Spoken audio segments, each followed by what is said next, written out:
जी, ये हमने ड्राइंग बना ली थी, डायमेंशन स्टाइल को सीख लिया था। अब इसके साथ ही मैं इस कैड फाइल को सेव करूँगा कंट्रोल एस प्रेस करके, ताकि जो अभी हमने इस फाइल के अंदर चेंजिंग की है, इसके अंदर हमने क्या चेंज की, डायमेंशन स्टाइल चेंज किया है, अपनी मर्ज़ी से बनाया है, ताकि ये डायमेंशन स्टाइल हमारे पास सेफ रहे। अगर मैंने इस कैड फाइल को बंद कर दिया और एक नई कैड फाइल खोली, तो उसके अंदर मुझे ये सारी सेटिंग दोबारा करनी पड़ेगी।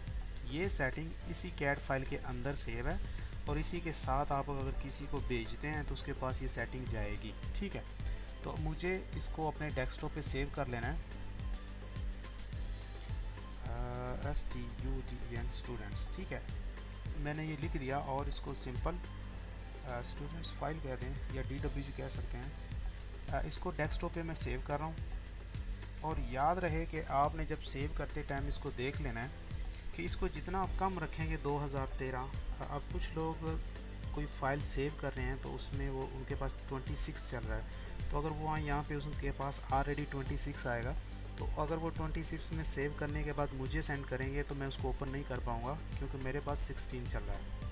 चलो भाई ऊपर चले जाओ, 16 चल रहा है। तो इसलिए वो आप ट्राई कीजिए जब सेव कर रहे हैं तो इसको जितना पीछे ले जा सकते हैं, कम से कम 16 तो रहे। अगर आप कोई काम कर रहे हैं ऑब्जेक्ट या आपने प्रोजेक्ट बनाया, मैं चेक करना चाहूँ या मुझसे रिव्यू करवाना चाहें, तो कम से कम ट्राई कीजिएगा कि यहाँ से आपने जो नीचे वाला ऑप्शन है इसको 2016 से पीछे पीछे रखना है। 15 कर लें या 15, उसके बाद आप पीछे और कर सकते हैं 13, 10, 12। उससे ड्राइंग का कोई फ़र्क नहीं पड़ेगा आपको, लेकिन जो पीछे 12, 13, 14 वाले ऑटोकैड वर्जन है वो भी उसको ओपन कर पाएंगे, बस ये इसमें।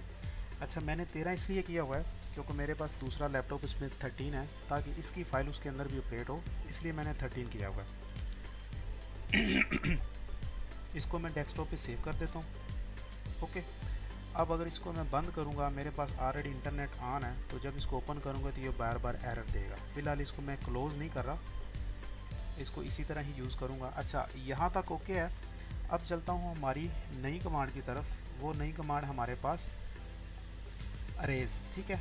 इसका काम क्या है कि आप एक, मैं जल्दी से लाइनें लगा देता हूँ, 1 2 3 4 5, इस तरह कुछ भी मैंने लाइनें लगा दी। अब ये मैंने लाइन कमांड से लगाया है, अब PL कमांड से लगाता हूँ, ठीक है।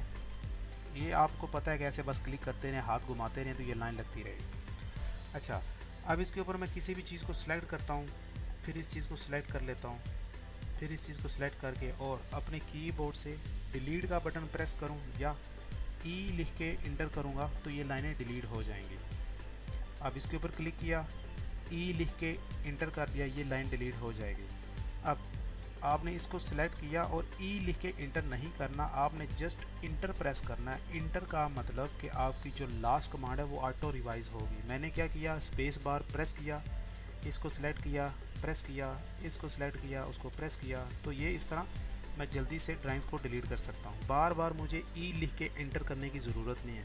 कोई भी कमांड ऑटोकैड के अंदर वो इस तरह चलती रहती है जब तक आप उसका दोबारा इंटर करके उसको दोबारा नहीं लेते, ठीक है। अब इसी तरह अगर मैंने इसको, इन लाइनों को डिलीट करना है, मैं इसके ऊपर आकर सेलेक्ट करूँगा, ये तो पूरा एक ही ऑब्जेक्ट बन गया क्योंकि ये पॉली लाइन से लगा हुआ है। अब सिंपल आप E प्रेस करके इंटर कर दें, ये डिलीट हो जाएगा। E अरेज कमांड सिर्फ इतनी है, इसके अलावा हम इसको मज़ीद यूज़ नहीं करते, ठीक है। इसको हाईलाइट कर देता हूँ, ठीक है। अब उसके बाद हम चलते हैं, हमारे पास है कॉपी ऑब्जेक्ट और ड्राइंग, ठीक है। आप एक ऑब्जेक्ट या एक लाइन या एक पूरी ड्राइंग को भी कॉपी कर सकते हैं। अब कॉपी और मूव कमांड दोनों सेम है। कॉपी में ये होगा कि आप किसी चीज़ को उठा के आगे ले जा रहे हैं, उसकी एक डुप्लीकेट कॉपी पीछे रहेगी, और मूव के अंदर वो आगे चली जाएगी। सिंपल मैंने एक सर्कल ड्रा किया, ओके। अब इसको मैंने इस तरह सेलेक्ट किया या इसके ऊपर क्लिक किया। अब CO लिखेंगे, कॉपी की कमांड है, CO लिख के आपने जस्ट इंटर करना है।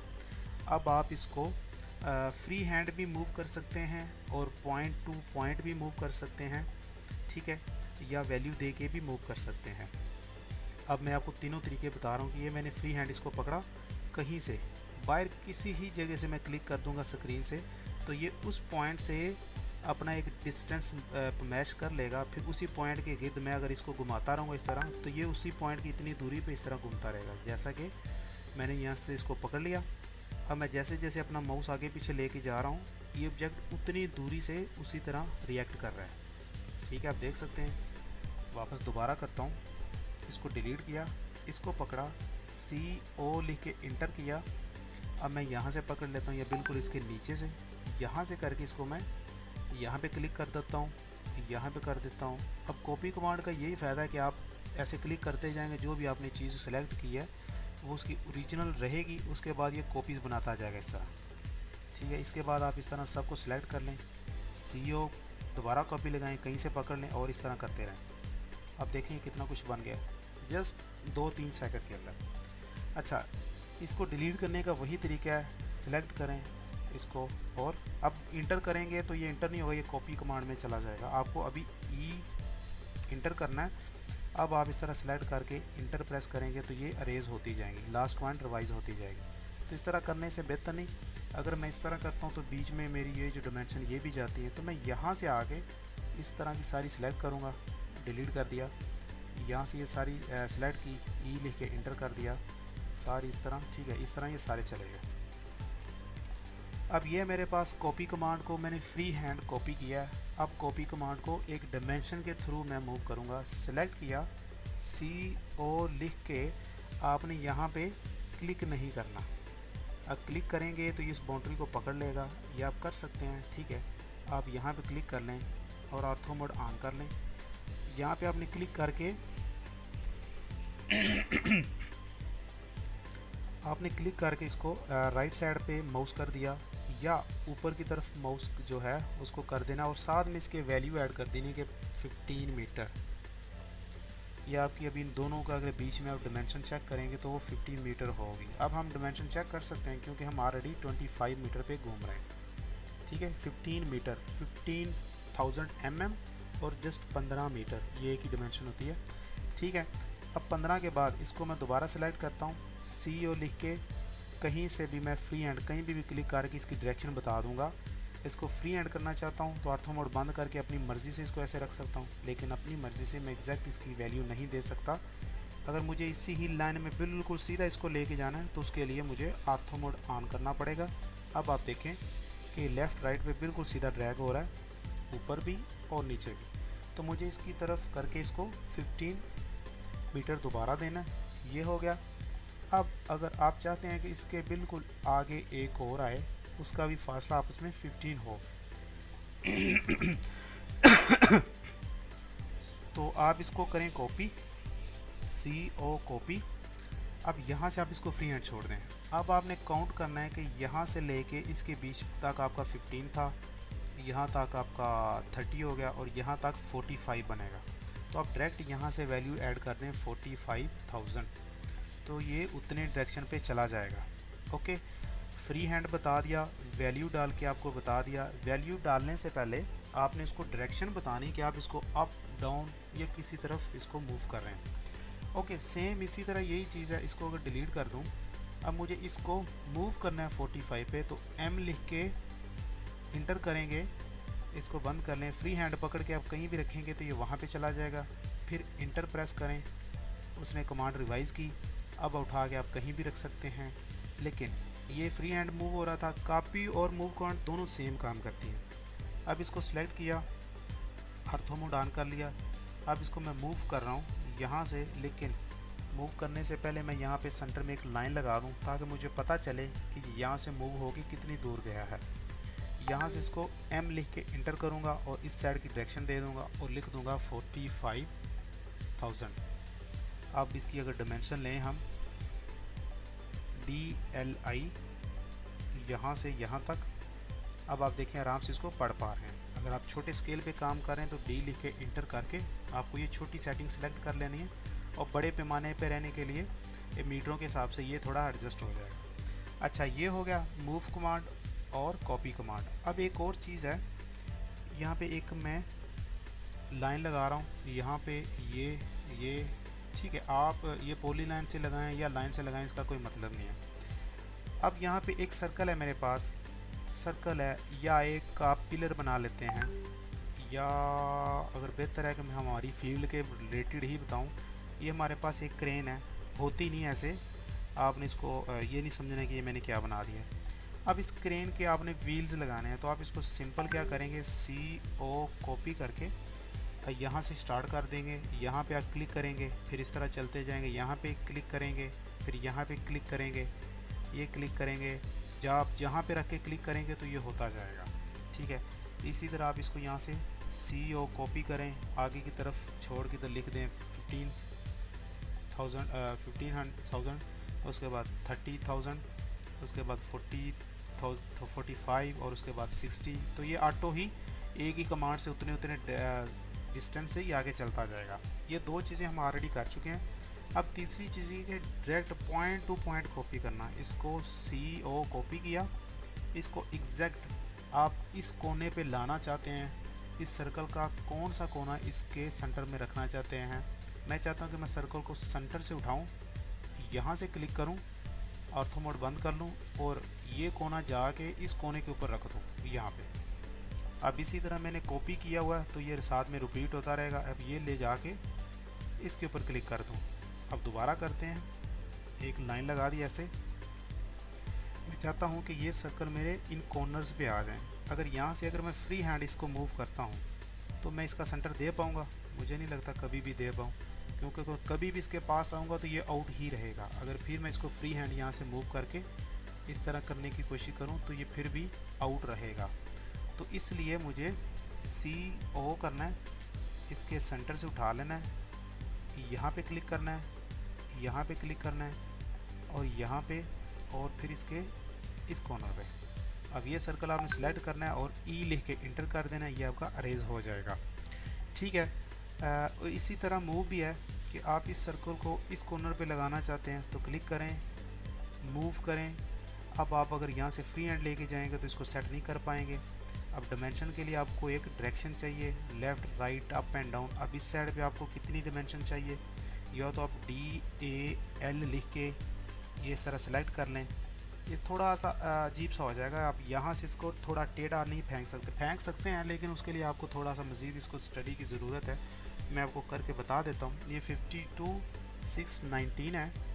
अगर मैं इसके अकॉर्डिंग ही कोई लाइन लगाऊँ यहाँ से लेके ऐसे, ओके। अब इसको यहाँ से मूव करता हूँ, इस लाइन से मूव करके इसी लाइन के ऊपर मैंने माउस रखना है इस तरह, और इसकी वैल्यू मैंने वही डालनी है ताकि इसी लाइन के ऊपर ये भाग के आए। वो कितना है, 52,619। तो ये डायरेक्ट यहाँ से इसी लाइन के ऊपर मूव हो के आके यहाँ पे फिट हो जाएगा। तो उससे बेहतर नहीं कि आप इसको मूव सेंटर से करें और उठा के किसी भी कॉर्नर पे डायरेक्ट रख दें। ठीक है, मूव और कॉपी कमांड आई होप कि आपको समझ आ गई होगी।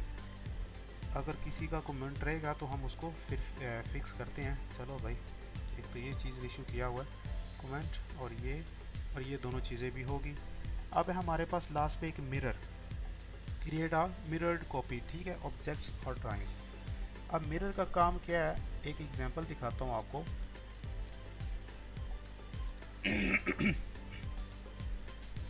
मैंने ये एक ऑब्जेक्ट बना रहा हूँ, फॉर एग्जांपल ये एक एरो बना रहा हूँ। ठीक है, अब चले मैं फ़िलहाल इसको पहले कर लेता हूँ, बाकी बाद में करते हैं। ये मेरे पास एक एरो बना हुआ है। अगर इसके फ्रंट पे इस तरह अगर ग्लास लगाऊं तो इसी लाइन के बिल्कुल ओपोजिट साइड पे ये इतनी ही डायरेक्शन पे इसी ही स्टाइल में इस साइड पे बन जाएगा ऑटो ही। अब उसमें ये होता है कि कुछ बिल्डिंग्स रहती हैं, उसकी आपको एक साइड एक बना लेते हैं, दूसरी साइड मिरर कर लेते हैं। उसी तरह आप इसको इस तरह सेलेक्ट करेंगे, MI लिखेंगे, इंटर करेंगे। अब आपने जो इसके बीच में दीवार है या जो ग्लास है उसको सिलेक्ट करना है। वो आप नीचे से ऊपर कर लें या ऊपर से नीचे कर लें, मसला नहीं है। आप यहाँ पे क्लिक करें और दूसरा इसी ही लाइन के ऊपर कहीं भी क्लिक कर दें तो ये बिल्कुल इसके इंटर कर दें साथ में, बिल्कुल इसी तरह इसके साइड पे आ जाएगा। अब मैं इन दोनों चीज़ों को, बल्कि इस चीज़ को CO कॉपी करके ऊपर लेके जाता हूँ। यहाँ पे फ्री हैंड लेके गया हूँ कॉपी। अब बार बार ये चीज़ें हम डिवाइड नहीं करेंगे। अब ये शीशा थोड़ा सा टेढ़ा है।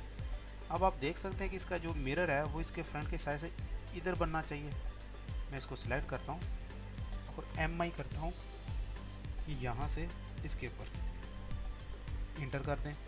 अब आप देखें ये उसी के हिसाब से टेढ़ा हो गया। मैं फिर इसी ही ऑब्जेक्ट को लेता हूँ, CO कॉपी करता हूँ फ्री हैंड ऐसे, जब आपको पॉइंट टू पॉइंट नहीं चाहिए तो इसके पास जाकर उठाने से बेहतर है आप फ्री हैंड इसको मूव कर लें। 2 रख दिया, ये 3 कर दिया। अब यहाँ पे जाके अगर मैं ये लाइन इस तरह लगा दूँ इस तरह, तो अब इसका मिरर यहाँ से स्टार्ट होगा। सेलेक्ट किया, MI किया, इसी लाइन के ऊपर आपने 2 क्लिक्स करनी है ताकि इसको बताएं ये इस तरह, ठीक है। अब अगर इसी एरो के मैं यहाँ पे एक लाइन लगा दूँ बिल्कुल स्ट्रेट, तो अब आपको पता होना चाहिए कि इसी लाइन की जितनी डायरेक्शन है इतनी ही डायरेक्शन पे यहाँ पे हमारे पास ये एरो मिरर हो के आ जाएगा इस तरह, ठीक है। अब ये चीज़ है, मैं इसके साथ इधर लगा देता हूँ एक लाइन। अब इसको सिलेक्ट किया और MI किया इस साइड पे, तो आप देखिए कि जितना ग्लास के अंदर है या इस दीवार के या शीशे के अंदर उतना ये अब इस साइड पे बनाएगा। इसको यहाँ पे क्लिक किया और इधर क्लिक किया और इंटर कर दिया। आप देखिए जितना ये इसके अंदर था उतना उसने मिरर लेके इसके अंदर डाल दिया। अब सिंपल एक और देखते हैं, PL लगाया, ये कुछ इस तरह का ऑब्जेक्ट बना लेते हैं समझने के लिए। अब इस सब को सिलेक्ट किया, मुझे लाइन लगाने की ज़रूरत नहीं है, मैं सिंपल MI करूँगा। अगर मेरा ऑर्थो मोड ऑन रहेगा तो ये बिल्कुल स्ट्रेट लाइन लगाएगा, ठीक है। मैं कहीं भी क्लिक करूँगा ये उतने फासले पे ड्राइंग बन जाएगी। अब यहाँ पे यस एंड नो का क्या मतलब है? नो का मतलब ये है कि आप इसको ऊपर आप देख सकते हैं अरेज सोर्सेस ऑब्जेक्ट, कि आप जिससे इसको बना रहे हैं वो आपको चाहिए कि नहीं। मैं कहता हूँ नो, कि मुझे उसको अरेज नहीं करना, मतलब इस ऑब्जेक्ट से मैंने ये बनाया, मुझे इसको अरेज नहीं करना, तो मैं नो पे ही रहने देता हूँ और इंटर कर देता हूँ, तो ये एक नई डायग्राम बना देगा। अगर इसको सिलेक्ट करके MI करता हूँ, इसके साथ कहीं भी लाइन लगा लूँ या इस तरह थोड़ी सी टेढ़ी लाइन लगा लूँ, आप देख सकते हैं जैसे जैसे ये मेरा मिरर चेंज होता जा रहा है उसी तरह वो उससे उतने फासले पे भी जा रहा है, ठीक है। आप देख सकते हैं ये जो मैं लाइन लगा रहा हूँ ये इसके मिरर की है। तो अब इस तरह ये स्मूथ नहीं चलता, इसलिए हम मोस्टली कोशिश करते हैं कि हमारा ऑर्थो मोड ऑन रहे। इस साइड पे ले लें, नीचे ले लें, इस साइड पे, ठीक है। अब इस साइड पे करने के बाद इसी चीज़ का मैं मिरर ऊपर लेता हूँ और साथ में इंटर करता हूँ, क्लिक करता हूँ पहले और साथ में यस कर देता हूँ। यस का मतलब ये इसी को ही मिरर कर देगा, इसी की शेप चेंज कर देगा। इसको यस कर दिया, ठीक है। तो ये मिरर की कमांड थी, थोड़ी सी आप इस पर अगर प्रैक्टिस करेंगे तो मेरे ख्याल में आप लोगों के लिए मुश्किल नहीं है। और इसके बाद इसको भी हाईलाइट कर लेते हैं, कमेंट्स में गए और यहाँ से जी अगर आप में से किसी का क्वेश्चन है तो वो अभी पूछ सकते हैं।